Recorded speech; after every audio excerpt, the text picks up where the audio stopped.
परमेश्वर धन्यवाद देते हैं पिता। जब हम पाप में गिरे हुए थे, परमेश्वर क्यों ने हम सब के पापों के लिए अपना लहू बहाया पिता। इसलिए हम सब आज मिलकर अपने हाथों को उठाकर आपकी महिमा करते हैं। धन्यवाद देते हैं, धन्यवाद देते हैं आपके अद्भुत प्रेम के लिए। धन्यवाद देते हैं, धन्यवाद।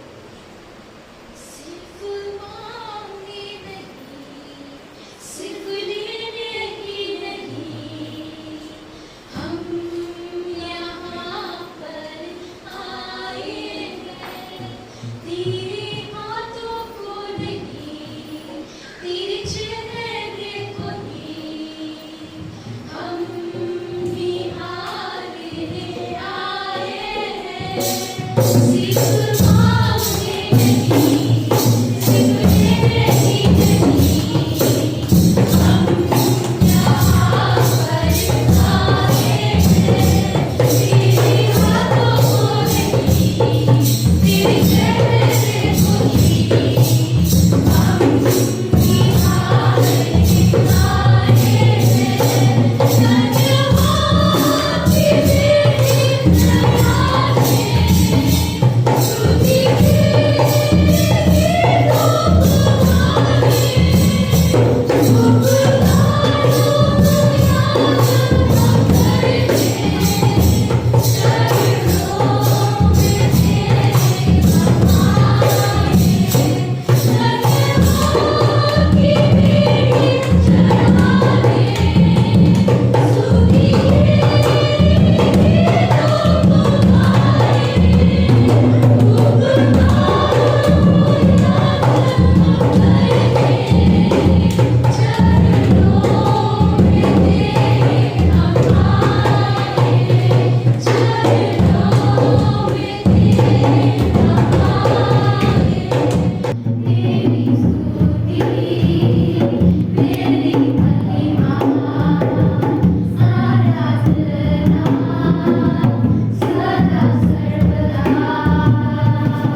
आप इस योग्य हैं प्रभु कि हम सब तेरी स्तुति, तेरी महिमा, तेरी आराधना करें परमेश्वर। प्रभु धन्यवाद देते हैं पिता, जो खुशियाँ पिता, जो आज़ादी परमेश्वर आपने हमें दी है प्रभु, उसके लिए हमारे दिल से धन्यवाद देते हैं। प्रभु हमारे पास कुछ भी नहीं कि उसके बदले में हम आपको दे सकें परमेश्वर। हम सब अपने हाथों को उठाते हैं तो तेरा धन्यवाद करते हैं। जो भी कुछ दिया आपने परमेश्वर, सबसे बड़ी चीज़ पिता हमारा उद्धार किया पिता, हमें अनंत जीवन दिया प्रभु, इसके लिए धन्यवाद देते हैं परमेश्वर। धन्यवाद परमेश्वर, आपकी जय जयकार, आपकी महिमा करते हैं प्रभु। जब तक भी ये जीवन रहे परमेश्वर, हम सब तेरे पीछे चलते रहे परमेश्वर, और आप हम सब की अगुवाई करो दिन पर दिन परमेश्वर, तेरे वचनों से परमेश्वर। धन्यवाद, तेरी प्रशंसा, तेरी महिमा करते हैं प्रभु। आपने हम सब का बोझ अपने ऊपर ले लिया है प्रभु, चाहे हम तकलीफ में हो परमेश्वर, चाहे हम उठे हुए हो परमेश्वर से प्रभु, आप हम सब के बोझ को अपने ऊपर ले लेते हो प्रभु। धन्यवाद आपके वादों के लिए, आपके वचनों के लिए पिता, जो हर दिन आप के वचन हम सबको याद आते हैं। आप कहते हो कि डरो मत, मैं तुम्हारे साथ हूँ परमेश्वर। धन्यवाद यीशु, तेरी महिमा करते परमेश्वर। आगे की सभा को तेरे हाथों में सौंपते हैं, प्रत्येक हृदय आत्मा से बातें करने। धन्यवाद, हम सब मिलकर यीशु मसीह के नाम से आइए परमेश्वर के आदर में एक जोरदार ताली बजाएं। आज हमारी सभा में कोई पहली बार आया तो प्लीज खड़े सकते हैं।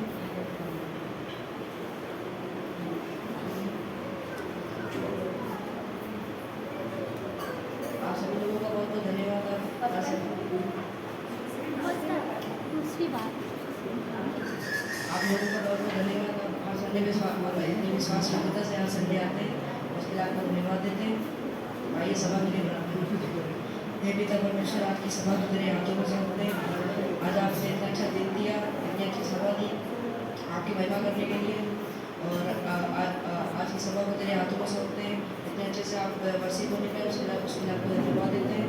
यहाँ पे जितने भी लोग बैठे हैं, जितने भी लोग यहाँ बैठे हैं, उन सबके मन में आप अपनी तरीके से बातें करना, और सबके मन में आप अपनी तरीके से बातें करना, और जितने भी लोग आ रहे हैं उनका फैसला मत लेके आइएगा। आगे की सभा को मेरे हाथों में सौंपने यीशु मसीह का नाम से। बहुत ही अद्भुत वर्षिप थी। जब हम परमेश्वर की आराधना करते हैं तो उसके साथ एक संगति में होते हैं, और परमेश्वर यही चाहता हमसे कि हम उसकी संगति में रहें और उसकी आराधना करें।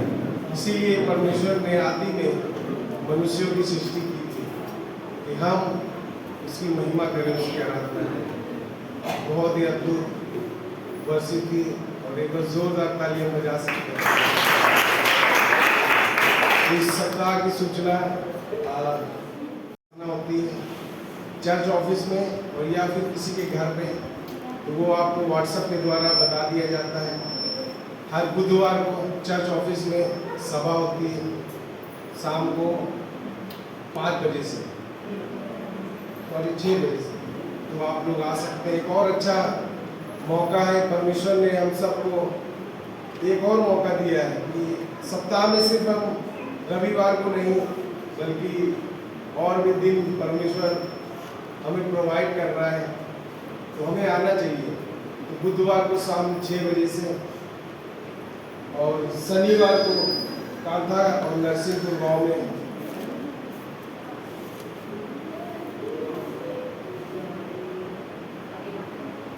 सभा लगती है। तो जो भी लोग आना चाहें आ सकते हैं। कांधा और नरसिंहपुर गांव में हर शनिवार को। इस सप्ताह साप्ताहिक परिवार है लालपति जी का नरसिंहपुर में वो रहते हैं, उनके परिवार के लिए प्रार्थना करें। परमेश्वर अद्भुत रीति से उनको अगुवाई करे और बहुत ही अद्भुत काम करें उनके जीवन के द्वारा। इस सप्ताह मिशनरी पास्टर किशोर जो कि रांची में, उनके लिए भी प्रार्थना करें, परमेश्वर अद्भुत तरह से अगुवाई करें और बहुत सारी आत्माएं जीतें। और कुछ प्रार्थनाएं हैं, प्रीति जी के लिए प्रार्थना करें, उनके सर में दर्द रहता है, रचना जी के लिए। और कुछ स्त्रियां हैं, हम सब प्रार्थना कर सकते हैं, संतान से आशीषित हो, उनके नाम दिए गए हैं, आशा जी, शिल्पा जी, कान्हा, रोशनी शुक्लागंज, इन सब के लिए प्रार्थना कर सकते हैं। तो आइए आगे की सभा के लिए प्रार्थना करते हैं, अपने हृदय को तैयार करते हैं। परमेश्वर धन्यवाद देते हैं, आपको महिमा करते हैं। धन्यवाद परमेश्वर से। प्रभु हमारे जीवन में क्या चल रहा है प्रभु आप सब जानते हैं पिता। पिता हम टूटे हुए पिता, या हमारे जीवन में बीमारी है प्रभु, या हम तकलीफ में हैं प्रभु यीशु मसीह। परमेश्वर आप हर एक व्यक्ति, हर एक लोगों को जानते हैं पिता क्या चल रहा है उनके जीवन में प्रभु यीशु मसीह। हम प्रार्थना करते हैं परमेश्वर, आज जो भी संदेश हो पिता, आप हम सब से बातें करना प्रभु, हम सबको अगुवाई करना पिता। पिता हम सब पापी मनुष्य हैं परमेश्वर, हर दिन हम गिरते हैं पर प्रभु, लेकिन हर दिन आप हमें क्षमा करते पिता और फिर से उठा के खड़ा करते प्रभु यीशु मसीह। प्रभु आज आप बातें करना हम सबसे धन्यवाद देते। आगे की सभा होते रहे आपको यीशु मसीह के नाम से।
सर्वश्रेष्ठ रखते हैं यीशु मसीह। पिता हम आपको हर चीज में आगे रखते हैं यीशु मसीह। हम प्रार्थना करते हैं यीशु मसीह, उसी प्रकार से पिता आपकी आज्ञाओं में भी आगे बढ़ सके यीशु मसीह। हम पिता आपकी आज्ञाओं का पालन कर सके यीशु मसीह। जो विद आपने भेंट किया के दिए यीशु मसीह, हम उसे ही मान सके यीशु मसीह, हम आपके वचनों में बढ़ सके यीशु मसीह, से प्रार्थना करते हैं। आज के समय को पिता आपके चरणों में रखते हैं यीशु मसीह, आप समाज में पिता आप मदद करते हैं यीशु मसीह, यीशु मसीह के नाम से मांगते हैं, आमीन।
Praise the Lord. जय मसीह के सारे लोगों को परमेश्वर का धन्यवाद कि मेरे समझ चालू है।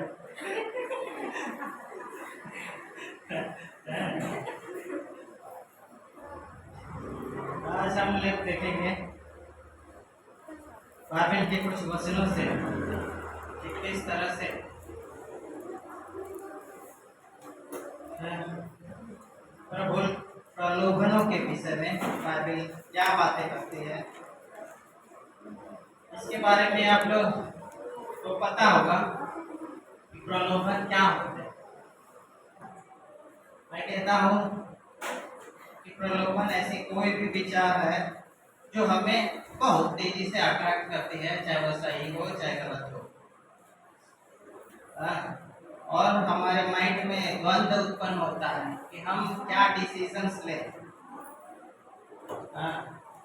उस कंडीशंस में इसको हम जब दो विचार में से एक विचार को चुनना होता है कि दोनों सही होते हैं या दोनों गलत हो, तो आप क्या चूज करेंगे। एक सही और एक गलत हो तो आप चूज करने में बहुत आसानी होती है कि आप चूज कर पाते हैं कि ये सही है और ये गलत है। लेकिन जब दोनों सही हो या दोनों गलत हो तो आप उसको चूज करने में आती है कठिनाई। इसको बोलते हैं, अगर आप वो बुरे और अच्छे के बीच में है, थोड़ा माइनर डिफरेंस है तो और भी बढ़ जाते हैं। तो उसी के बारे में हम देखते हैं कि प्रलोभन एक इंटेंस प्रकार के फीलिंग है जो हमें उस ओर धकेलती है कि एक विशेष प्रकार का डिसीजन लें।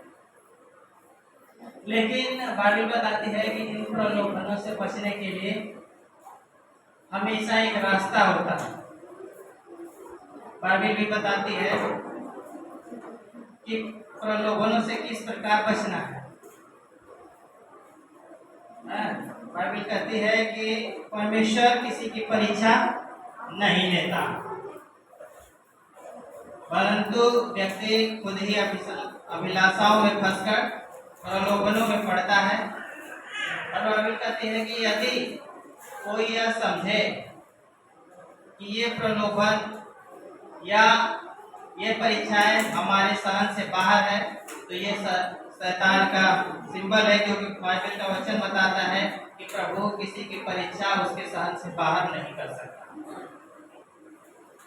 तो हम किस प्रकार से इसका, बाइबल तो कहती है कि वो हमारे परीक्षा में पढ़ने नहीं देता, लेकिन फिर भी हमारा क्या कर्तव्य होता है। हम इन प्रलोभनों पर कैसे या इन प्रलोभनों से कैसे विजय पाएं या इनको कैसे हराएं, इस विषय पे मैं बोलूँगा। आप निकाल सकते हैं 2 तीमुथियुस और उसका 2 अध्याय और उसका 22 वचन। 2 तीमुथियुस 2 अध्याय और उसका 22।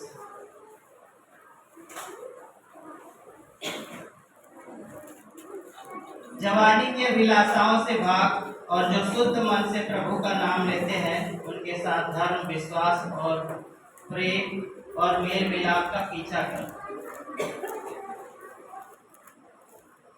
यहाँ पर हम देख सकते हैं कुछ बातें जो वचन में किस प्रकार की बोलता है कि यह चुनाव हमें धर्म के विषय में करना पड़ सकता है, हमें विश्वास के विषय में करना पड़ सकता है, प्रेम और मेल मिलाप के विषय में भी चुनाव करने के लिए यहाँ पर मिल सकता है। तो हम इन अभिलाषाओं से बचने के लिए या ऐसे डिसीजंस जब होंगे तब हमें किस प्रकार का निर्णय लेना है, ये बाइबल किस तरह से बोलती है। तो हम इसको कुछ टॉपिक्स के बारे में हम डिस्कस करेंगे जब तक टाइम है। कितने बजे तक है? पहला हम इस पर किस तरह से विजय पाएंगे। तो पहला हमारा पॉइंट है कि अपना ध्यान को फिर से दोबारा फोकस करने पर, यानी हमारा जहाँ ध्यान है उसको फिर से रीअलाइन करने पर हम वहां से उसको ध्यान को हटा के दूसरी जगह लगाना है। यहाँ बाइबल कभी भी नहीं कहती है कि हमें जो है विचारों को रेजिस्ट करना है या प्रलोभनों को रजिस्ट करने के लिए कहीं भी बाइबल नहीं करती। लेकिन ऐसा क्यों है? क्यों ऐसा बाइबल क्यों नहीं कहती? बाकी सब जगह हम लड़ाई में कहते हैं शैतान से लड़ो, यहाँ पर प्रलोभनों के विषय में कहता है प्रलोभनों से नहीं लड़ना। क्यों नहीं लड़ना है? क्योंकि यह एक विचार है, और जैसे ही आप एक विचार से लड़ते हैं और वह और भी इंटेंसिफाई होने लगता है, और भी वो उसी जिस विचार से आप लड़ेंगे या जो विचार आप अपने मन में सोचेंगे वो और भी बढ़ने लगता है। इसीलिए बाइबल मना करती है कि आप ऐसे जगह से या ऐसे विचारों से ना लड़े, वरन जहां आपका विचार जो आप भटकने वाले हैं वहां से ध्यान हटा के आपको परमेश्वर के वचन पर, परमेश्वर की बातों पर लगाना है। इसीलिए कहता है जवानी की अभिलाषाओं से भाग, क्योंकि एक व्यक्ति भागने के लिए कहा गया नहीं, मैं तो बहुत दिनों से हूँ, मैं लड़ सकता हूँ, कुछ लोग बोल सकते हैं। आप यूसुफ की कहानी को देखते हैं, वहां किस तरह से वो भागता है उन प्रलोभनों से। बाइबल ऐसे कई उदाहरण देती है। क्योंकि हमेशा जो रॉन्ग चीजें हैं वो हमें अपेक्षाकृत सही चीजों से हमें ज्यादा अट्रैक्ट करती हैं, और उस समय हमें निर्णय लेना है कि हम अपने वहां से ध्यान को हटाकर किसी अन्य जगह ध्यान लगाएं। क्योंकि जैसे ही आप अपने उस ब्लॉक करने की कोशिश करते हैं उस थिंकिंग को, उस थॉट्स को, और वहां से वो विचार फिर से रीइंफोर्स हो जाता है। यानी जैसे हम कहते हैं किसी चीज को आप अगर उसको प्रोत्साहित करना, जैसे बच्चे स्कूल में पढ़ाया जाता है कि अगर अच्छा करता है तो उस पर गुड मार्क्स लिख के, ताकि वो उन बातों को, जिन बातों को करके उसको गुड दिया गया, उसको इंकरेजमेंट किया गया, वो फिर उसी काम को करेगा। और वो हम देखते हैं कि अगर उसको इंकरेजमेंट किया जाता है तो वो और अच्छा करते जाता है। तो ये होता है इन्फोर्समेंट। यदि हम उसको रीइंफोर्स करते हैं, बार बार उसी चीज को करते हैं, तो और हमारे उसी तरह की धारणा या विचार बनते जाता है। तो हम देख सकते हैं इसको कई एग्जाम्पल के थ्रू स्कूल में भी सिखाया जाता है, और भी जगह जैसे ट्रेनिंग में बार बार जहाँ गलती होती है उसको रिमूव करके आपको अच्छे स्टैंडर्ड स्थापित करके उस बातों को सिखाया जाता है। दूसरी बातें हैं कि हमारा ये टेम्पटेशन ही हमारे विचारों से शुरू होता है, हमारे मन से, हमारे थॉट से, हमारी बुद्धि से। और इसको सबसे अच्छा तरीका यह है कि आप अपने मन को चैनलाइज करें। चैनलाइज करने का मतलब उसको एक अच्छी तरीके से, जैसे चैनल बदलते हैं, रिमोट कंट्रोल पहले तो वो टीवी में आता था, आपको अगर अच्छा कोई प्रोग्राम नहीं लगा आप उस चैनल को बदल देते हैं, मीडियम को बदल देते हैं, उस फ्रीक्वेंसी को बदल देते हैं, जिससे आपको दूसरी चीजें दिखाई देती हैं। इसी तरह यदि हमारे मन में किसी प्रकार के बुरे विचार आते हैं तो आपको वहां पे अपने मनों को चैनलाइज करना है, अपने विचारों को वहां से हटा के दूसरे ओर लगाना है, और किसी अलग प्रकार के विचार पे हमें उसको चैनल करना है। जैसे कि अगर मैं एक और एग्जांपल देना चाहूँ तो हम टीवी चैनल्स पे देखते हैं एडवर्टाइजमेंट आते हैं। जैसे ही कोई खाने का एडवर्टाइजमेंट आएगा आप देखेंगे, आपको याद आएगा कि यार मैंने भी तो 2 घंटे पहले खाया, मुझे भी भूख होने लगती है। अगर कोई एडवर्टाइजमेंट में कुछ अगर इस तरह का दिखाता है तो कि हमारे शरीर में कहीं ये गड्ढे हैं मान लीजिए, वो दिखाएगा टीवी में एडवर्टाइजमेंट में, आपको भी लगेगा कि मुझे ये स्क्रीन पे लेनी चाहिए, मेरे भी तो गड्ढे हैं। तो एक तरह से वो इस बात को ड्राइव करता है कि आप जो देखते हैं, जो अपने अंदर डाल रहे हैं, उसी का आपका माइंड रिएक्शंस देता है और उसी के प्रति आपका अटेंशन, और वो अटेंशन आपके कार्य में बदल जाता है। बाइबल किस तरह से कहती है कि आप वचन संहिता 119 और उसका 37,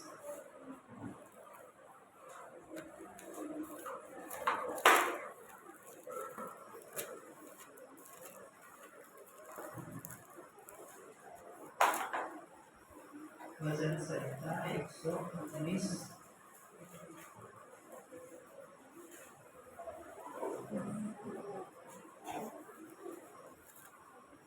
और उसके बाद 37।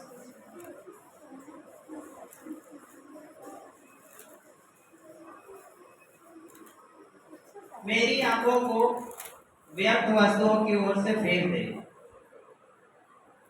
तू अपने मार्ग में मुझे चला। तो यहाँ पर हम देख सकते हैं कि बाइबल भी इस तरह का सलाह देती है कि हमें किस तरह से हमें उन चीजों को जो वर्दलेस है उन पे ध्यान नहीं देना। मेरी आंखों को व्यर्थ वस्तुओं से फेर दे, हमें उन चीजों से जल्द ही वहां से निकलना है।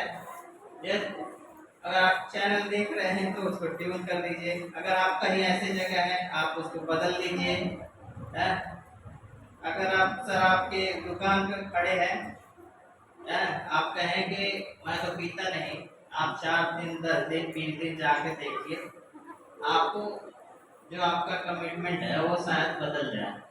तो बाइबल इसीलिए हमें कहती है कि मेरा जो फोकस है उसको हटाने की जरूरत है। गलत चीजों पे आपको जाने की क्यों जरूरत है? देखने के लिए आप अपने जो कमिटमेंट या सामर्थ को टेस्ट करने के लिए गलत जगह जाना ही क्यों है?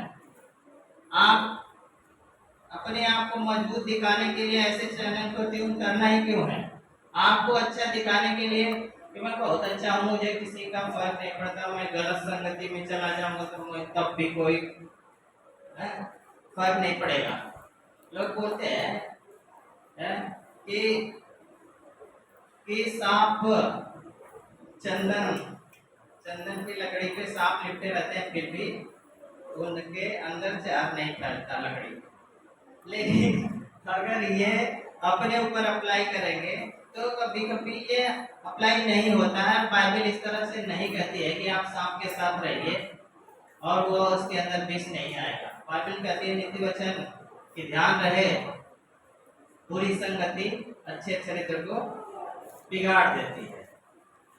तो चाहे आप कितना भी मजबूत है, अगर लंबे समय तक किसी के कंट्रोल में है या हमारे विचार उस तरह से प्रेरित होते हैं तो हम ड्रिफ्ट हो सकते हैं उस ट्रैक से जो परमेश्वर हमें बोलता है कि इस मार्ग में चलना है, उससे हम अलग हो सकते हैं।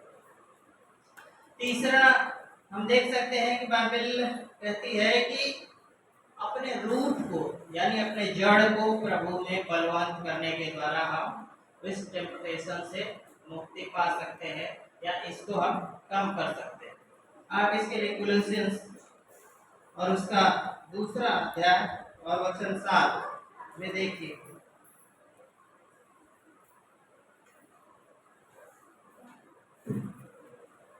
कोलोसियों उसका 2 अध्याय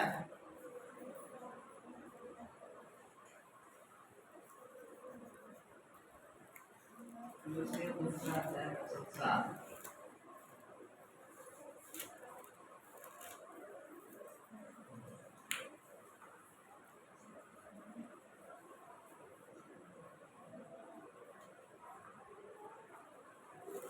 मैं आपके लिए फिर से पढ़ता हूँ।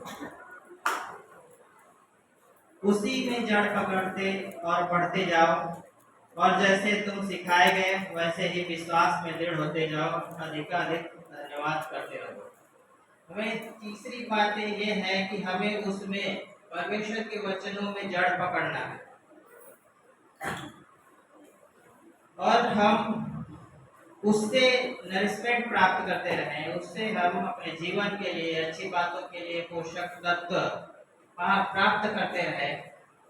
क्योंकि हम नेचुरली, हमारा माइंड यही बोलता है कि हम जो कुछ, हम जिस चीज़ों पर अटेंशन अपना देते हैं, हम उन चीज़ों के बारे में ज़्यादा सोचने लगते हैं और वो चीज़ें हमारे जीवन में बहुत ही स्ट्रांग हो जाती है। और जब वो चीज़ें स्ट्रांग होंगी तो हमारे एक्शन भी उसी तरह से बढ़ते जाएंगे, है? तो और उस तरह के टेम्पटेशंस हमारे जीवन में आती जाएंगे और वो और भी इंटेंसिफाई होते जाएंगे। क्योंकि हमारे प्रलोभन हमारे पहले हमारा अटेंशन कैप्चर करते हैं।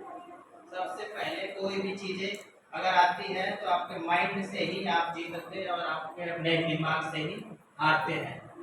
कोई भी चीज़ें सिखाई जाती है, क्योंकि आप कोई भी चीज़ें करनी है, सबसे पहले उसका शुरुआत आपके दिमाग से होता है। सबसे पहले चाहे कुछ भी सोच के देख लीजिए। अगर मैं यहाँ बोल रहा हूँ तो हो सकता है 4 दिन पहले मैंने इसके बारे में सोचा, लेकिन एक्शन 4 दिन के बाद आया। आप यहाँ आए, उससे पहले आप सुबह तैयार हुए, सोचे पहले कि आज जाना है, भले एक्शन आपके बाद में आए। आप कहीं जाते हैं तो आपके दिमाग में पहले आता है कि मुझे कहीं जाना है। उसी तरह टेम्पटेशंस भी है कि पहले वो आपका अटेंशन कैप्चर करती है, उसके बाद अटेंशन जो आपका जो अटेंशन क्लियर करने के बाद आपको इमोशनली अराउज करती है। वो चीजें आपके उस कार्य को करने के लिए उत्तेजित करती है। अगर मैं साइंस के विषय में कहूँ तो हर चीजों का एक केमिकल रिएक्शन होता है शरीर में। कोई भी कार्य केमिकल रिएक्शन से होता है, चाहे वह हंसते हैं, चाहे रोते हैं, चाहे कहीं जाते हैं। और वो अगर इम्बैलेंस बिगड़ता है तो वो, और जब इमोशंस केमिकल जब रिलीज होते हैं माइंड में, आपके इमोशंस आएंगे और इमोशंस आएंगे तो एक्शन आप करेंगे। जब एक्शन होगा तो धीरे धीरे आपका बिहेवियर में परिवर्तित हो जाएगा। तो सबसे पहले शुरुआत कहाँ से हुई? पहले हमारे माइंड में क्लिक हुआ, कैप्चर, हमारा अटेंशन क्रिएट किया और उसके बाद अटेंशन हमारे माइंड में इमोशंस यानी केमिकल रिलीज के द्वारा इमोशंस में कन्वर्ट हुआ। इमोशंस हमारे फिर एक्शन में बदले, एक्शन से धीरे धीरे वही एक्शंस, अगर आप नशे की हालत में हैं तो पहले एक बार करेंगे, उसके बाद आप उसी के अंदर बच जाएंगे। आप छोड़ के भी, वो एक रील भी है, धागे की तरह होता है। जैसे कि अगर एक कपड़े सिलने वाला, आप कहेंगे इतना पतला धागा है, एक बार लपेटे यूँ खोल दूंगा, 2 बार खोल दूंगा, 3 बार लपेटे अपने उंगलियों पे यूँ खोल दूंगा, और अगर वही 50 बार लपेट गया तो आप यूँ करिए, कुछ भी नहीं होगा, वो आप उसी के अंदर बच गए। इसी तरह हमारे विचार धीरे धीरे उसी को रिपीट एक्शन होते होते वो बदलता है, तो हम उससे निकल नहीं पाते। इसीलिए बाइबल कहती है ऐसा मौका जब भी आता है, आप टेम्पटेशन से यानी प्रलोभनों से दूर हटे, उस जगह से अपना फोकस हटा लें, उस संगति से आप वहाँ से ऐसे लोगों के साथ संगति न करें जहाँ पर केवल कहेंगे 5 मिनट बात कर लो, 5 मिनट में आपका अटेंशन उन्होंने लिया, अटेंशन के बाद आपने प्रोसेस को देख लिया। तो बाइबल क्या कहती है? बाइबल कहती है कि आप टेम्पटेशन को इग्नोर करें, और यह कैसे करना है? इससे लड़के नहीं करना, लड़के नहीं करना है। कैसे करना है? उससे हमें कहता है कि नीति वचन का वचन बोलता है कि भोले लोग विपत्ति में जाके उससे लड़ते लड़ते फंस जाते हैं, जबकि बुद्धिमान व्यक्ति उससे छिप जाता है। भोला व्यक्ति उसको लड़ने के लिए जाता है, लेकिन वो दिमाग विपत्ति को आता देखकर छिप जाता है और उससे उसका कल्याण होता है। अगर कोई ये समझे कि मैं बहुत मजबूत हूँ, मुझे कोई फर्क नहीं पड़ता, तो वो गलत सोचता है। और ये टेम्पटेशंस के साथ खासकर ऐसा होता है जबकि शैतान से बाइबल आपको लड़ने के लिए सलाह देती है। क्यों? क्योंकि हमारा ये पाप का जो युद्ध है, हम अपने माइंड में ही जीतते और अपने माइंड में हारते हैं। अगर आप अपने माइंड में ही हार गए युद्ध को, आप फील्ड में भी हार जाएंगे। इसीलिए कहा जाता है कि सबसे पहले उनको युद्ध के मैदान में जाने की इजाजत दी गई बाइबल में, जिनका साथी बाइबल में उदाहरण है। मुझे उस वचन को पता नहीं, लेकिन जब युद्ध में तैयार किया जाता था उनको नहीं ले जाया जाता था जिनकी शादी हो चुकी है, खासकर जब शुरू वाले दिन में, क्योंकि वो जब युद्ध में जाएंगे तो उनको वहीं की बातें ध्यान में रहेंगी, यानी वो अपना अटेंशन उधर दिए हुए हैं और युद्ध में। और जब एक आदमी आपका मारा जाता है या कुछ भी दिक्कत होता है तो उस पर इमोशनल सबसे पहले इम्पैक्ट पड़ता है कि यार हमारी सेना हार रही है, आप सारे लोगों का मोटिवेशन डाउन और सारी सेना आ जाएगी। तो बाइबल इस तरह कहती है कि आप एक वचन और देख सकते हैं इसका, इब्रानियों 3 और उसका 1 वचन।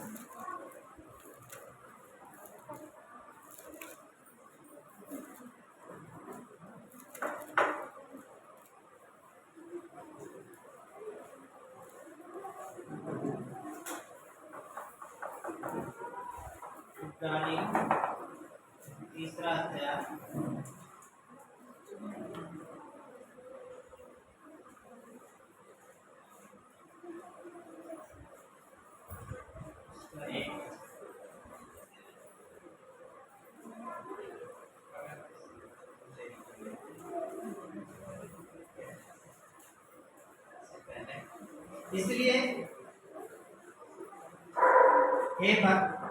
इसलिए हे पवित्र भाइयों, तुम जो स्वर की बुलाहट में भागी हो, उस प्रेरित और महायाजक यीशु पर जिसे हम अंगीकार करते हैं ध्यान करो।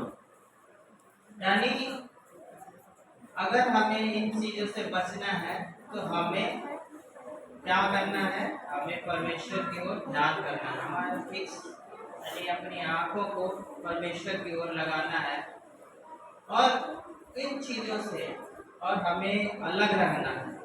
जो भी हमारे ध्यान को जो नेसेसरी नहीं है उसको हमें हटा के कुछ अच्छी चीजों पर ध्यान लगाना है। जैसे कि बाइबल कहती है कि अपना फोकस उस यीशु पर, अपना ध्यान उस यीशु पर लगाए रखें।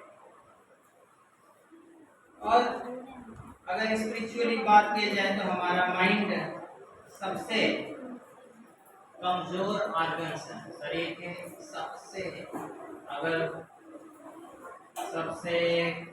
शरीर का सबसे कमजोर अंग है, सबसे वल्नरेबल है।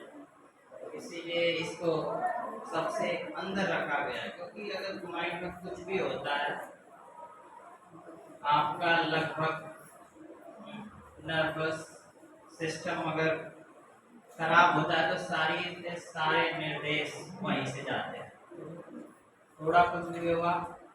इसीलिए बाइबल भी इसको कहते हैं कि अपने माइंड को ऐसी चीजों से ना भरे। या यहाँ पे आप देख सकते हैं कि बाइबल कहते हैं कि अपने माइंड को यानी अपने मन को परमेश्वर के वचन के द्वारा उसको भरें, तभी आप बुरे विचारों पर विजय प्राप्त कर सकते हैं। जो आप अपने गलत धारणाएं, गलत विचारों पर विजय प्राप्त करते हैं, बाइबल बार बार यही समझाती है कि अपने आंखों को या अपने मन को कहाँ लगाने, परमेश्वर की वचन पे। एक नीति वचन में ही बोला गया, जब 4 और उसका 23 वचन में, कि आप वही है जो आप सोचते हैं। अगर मेरा एक्सपीरियंस कहता है कि अगर आप केवल कुछ नहीं पढ़ते, अगर आप नीति वचन पढ़ लेते हैं, आप बार बार पढ़ते हैं, तो वहां पर अगर आप प्रैक्टिकल जीवन में अगर 20% भी अप्लाई कर दिए, 20%, तो आपका जीवन बहुत ही अच्छा हो जाएगा। ये केवल उसके लिए नहीं है जो धर्म को मान रहे हैं। मैं साफ साफ यहाँ पर से बोलना चाहता हूँ, ये नहीं कि आप केवल यीशु को मान रहे हैं तभी आपको, ये धार्मिक चीजों के लिए नहीं, मैं एक नॉर्मल व्यक्ति के लिए भी जो कोई उसका धार्मिक बातों से कोई मतलब नहीं है, अगर वो भी पढ़ लेता है तो उसका जीवन सुधर जाएगा, संवर जाएगा अगर उसको अप्लाई करता है। तो हमारे लिए नीति वचन ठीक क्या कहता है कि हम जो सोचते हैं, ये उस वचन को आप निकाल सकते हैं 4 और उसका 23। एक ऐसा व्यक्ति जो सबसे बुद्धिमान व्यक्ति कहा जाता था अपने समय का, वो इन बातों को कहता है।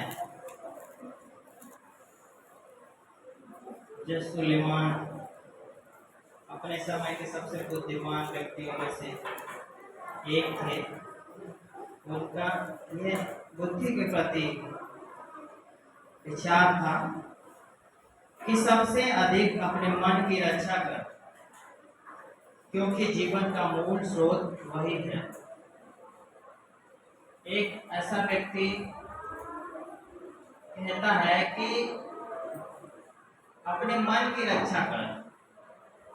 आपका मन, जिसको बोलते हैं माइंड, आपका मन कहाँ जाता है, कैसे रक्षा करेंगे उसको? कैद तो कर नहीं सकते, कैद नहीं कर सकते, उसको रोक भी नहीं सकते,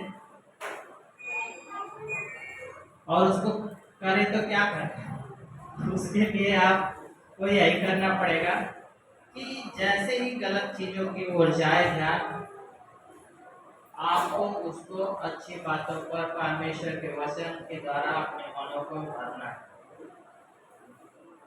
और बाइबल भी ज्यादा इंटरेस्ट लेती है कि चेंजिंग योर माइंड, अपने मन को बदलो। परमेश्वर जब शुरू में आता है यीशु मसीह, तो अपने क्या कहता है, मन फिराओ क्योंकि परमेश्वर का राज्य निकट है। वो नहीं कहता कि आओ तुम्हारी जो बीमारी है सही कर दे रहा हूँ, पहले आओ तुम्हारे हाथ नहीं है हाथ डाल देता हूँ, या हाथ पैर दुख रहे हैं पैर सही कर। कहता है कि आपका सबसे पहला वचन यीशु का, मन फिराओ। मन फेरने का मतलब आप जिस डायरेक्शन में सोच रहे थे, आप जिन बातों को मान रहे थे पहले, अगर वो सही नहीं है तो उससे मन फिरा लो। अगर वो सही है तो उसमें बने रहो, या उस तरह के और भी विचार अपने माइंड के अंदर डालते रहे। अगर सही नहीं है तो आपको उन बातों से मन फिरा लेना है। और पांचवी बातें हैं कि सेलेक्टिव हो कि क्या हम चूज करते हैं और क्या हम देखते हैं, क्या हम सुनते हैं, कैसे लोगों के बीच में रहते हैं, क्या हम यहाँ जाने के बाद हम किस प्रकार के सोचते हैं, हमारे विचार यहाँ से जाने के बाद क्या करते हैं। इसके लिए पौलुस, इन वचनों के बाद मैं बंद करूंगा, इसके लिए आप 2 कुरिन्थियों 10 अध्याय में कि आपके लौकिक जो विचार हैं, जो उड़ने वाले विचार जिसको बोलते हैं, किस तरह से आप सोचते हैं, यहाँ से आप देख सकते हैं 2 कुरिन्थियों 10 और उसका 5।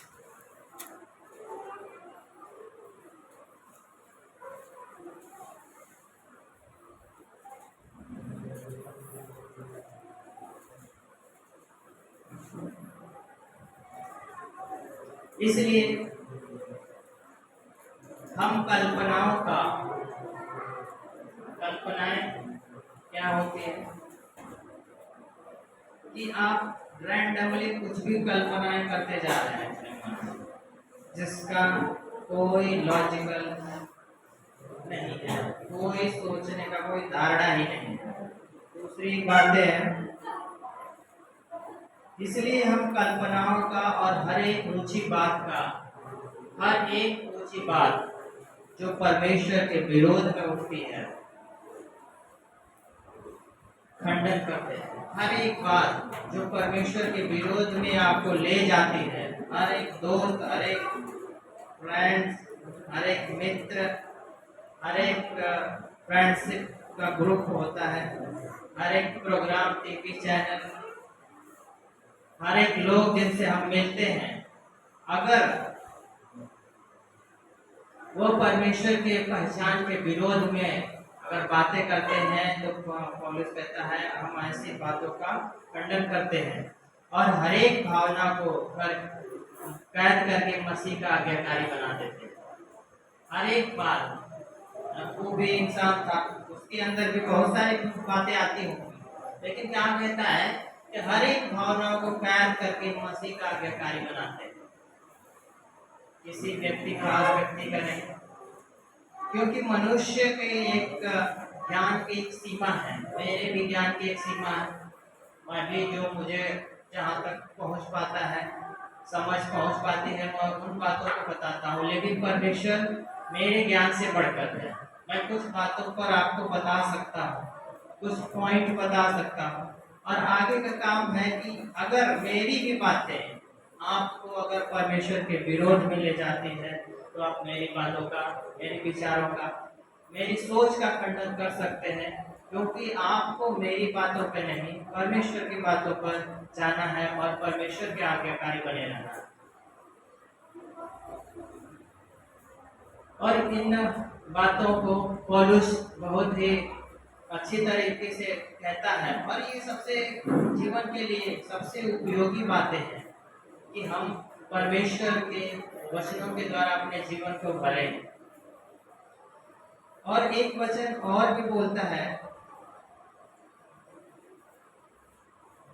फिलिपियों 4 और उसका 8,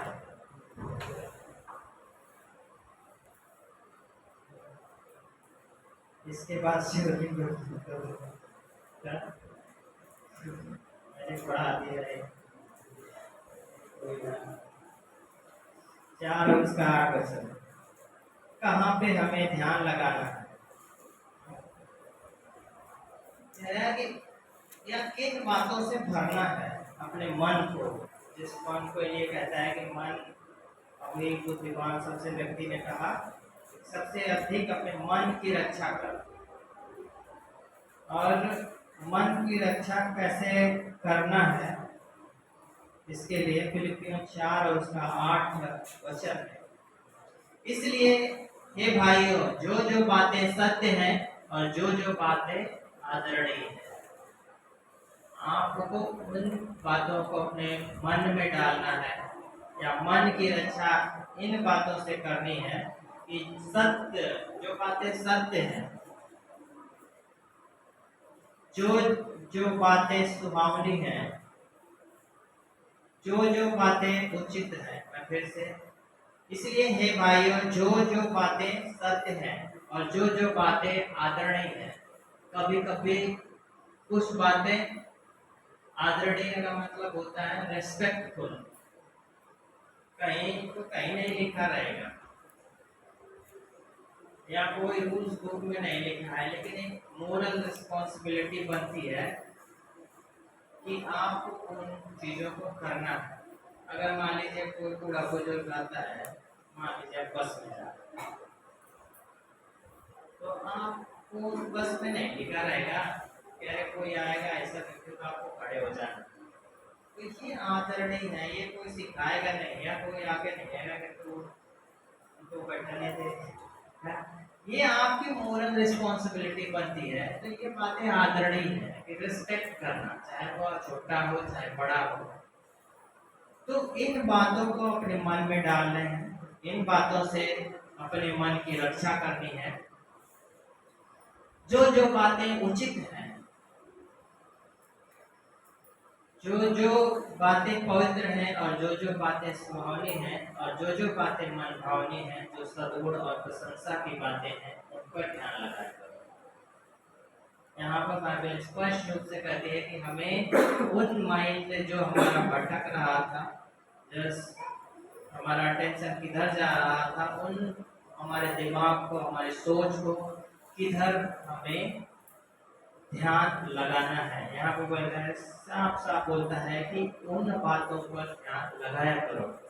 हम आज इस वचन के द्वारा परमेश्वर से हम प्रार्थना करेंगे कि परमेश्वर हमें अच्छी बातों पर ध्यान लगाने के लिए समझ दे, और इन वचनों के द्वारा जो हमने सीखा, जो हमने समझा, उसके अनुसार अपने माइंड को, अपने मन को ध्यान किस तरह से लगाना है। जिस तरह से सुलेमान कहते हैं कि अपने मन की रक्षा कर, और हमने देखा कि अपने मन की रक्षा कैसे करनी है। मन पे हम कंट्रोल नहीं कर सकते, मन के साथ हम लड़ाई नहीं ले सकते, मन के साथ हम कुछ भी ऐसा फिजिकली रूप से नहीं कर सकते, क्योंकि ये विचार है। जैसे ही आप विचार से लड़ने जाते हैं, वो और भी इंटेंसिफाई होने लगता है। तो आइए हम प्रार्थना करेंगे। धन्यवाद स्वामी परमेश्वर, राजाओं के राजा, सेनाओं के प्रभु यीशु, एक बार फिर हम आपके सम्मुख हैं। स्वामी परमेश्वर, जैसा कि आपका वचन बताता है, स्वामी परमेश्वर, किस सबसे अधिक अपने मन की रक्षा कर। और हमने देखा स्वामी परमेश्वर फिलिपियों या दूसरा कुरिन्थियों अध्याय में किस तरह से उनका वचन बताता है कि हर एक भावनाएं, हर एक इमोशंस जो हमें परमेश्वर की ओर, हमें गलत संगति की ओर ले जाते हैं और परमेश्वर की ओर नहीं ले जाते हैं, उनको किस तरह से कैद करके मसीह का आज्ञाकारी बनाना। स्वामी परमेश्वर, हमने देखा दूसरे अध्याय में, फिलिपियंस में, कि किस तरह से हमें कहाँ अपने ध्यान को केंद्रित करना है, कहाँ हम अपने मनों को लगा सकते हैं। और प्रभु यीशु, हम प्रार्थना करते हैं हर एक व्यक्ति के लिए, आप उनसे बातें करिए कि उनका मन किधर लगा है, वो किस तरह से अपने जीवन का समय दे रहे हैं, उनका अटेंशन किधर है, उनका किस प्रकार से उनके कार्य हैं। प्रभु यीशु, आप उनको बुद्धि और विवेक दीजिए। धन्यवाद स्वामी परमेश्वर, आपने प्रार्थना सुनी, इसके लिए हम आपका धन्यवाद देते हैं। धन्यवाद एक बार फिर देते हैं प्रभु यीशु मसीह कि हमारे इस समय में ये माइक चालू है, इसके लिए आपको बहुत धन्यवाद। Thank you. जय मसीह।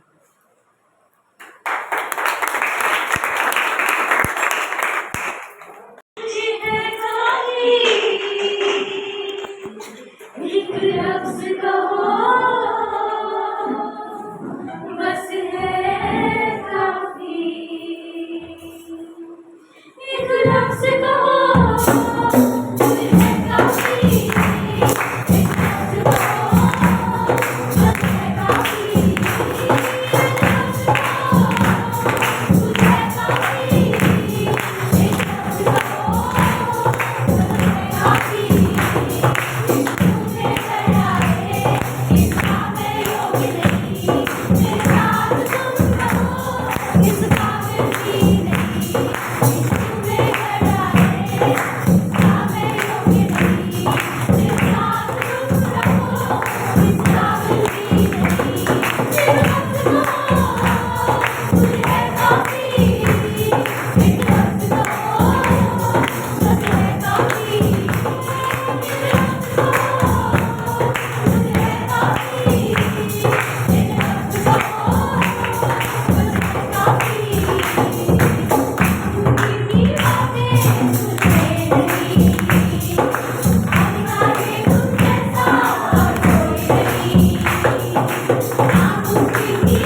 धन्यवाद प्रभु यीशु मसीह। अद्भुत वचन के लिए परमेश्वर धन्यवाद देते हैं पिता, तेरी महिमा करते हैं पिता।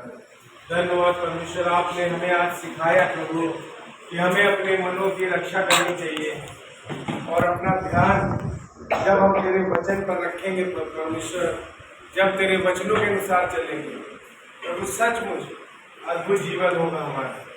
धन्यवाद देते हैं पिता इन वचनों के लिए जो दिया आपने हमें। धन्यवाद परमेश्वर। प्रभु, आज हम प्रार्थना करते हैं यहाँ इस सभा में, आज हमारे बीच अगर आप सभी अपने पापों से, अपने गुनाहों से निजात पाना चाहते हैं तो एक छोटी सी प्रार्थना आप अपने मनों में मेरे साथ में कर सकते हैं। प्रभु यीशु मसीह, हम धन्यवाद देते हैं आप हमारे पापों के लिए इस धरती पर आए और हम सब के सारे पाप को अपने ऊपर ले लिया और क्रूस पर गए पिता। वो दर्द, वो तकलीफ जो हमें उठानी थी प्रभु यीशु मसीह, आपने अपने ऊपर ले लिया प्रभु, और हम सबको निष्पाप किया पिता। और आप गाड़े गए परमेश्वर, और फिर आप जीवित हुए परमेश्वर, और आज अभी आप स्वर्ग में हैं प्रभु यीशु मसीह। इस बात पर हम सब विश्वास करते हैं परमेश्वर। धन्यवाद देते हैं, धन्यवाद देते। आज अगर कोई पहली बार प्रार्थना करनी है परमेश्वर, उसके लिए धन्यवाद देते यीशु मसीह। धन्यवाद देते प्रत्येक लोगों को आप सही सलामत लेकर जाना है। बहुत बहुत धन्यवाद देते। बस जोरदार तालियां बजाते इस सभा के लिए।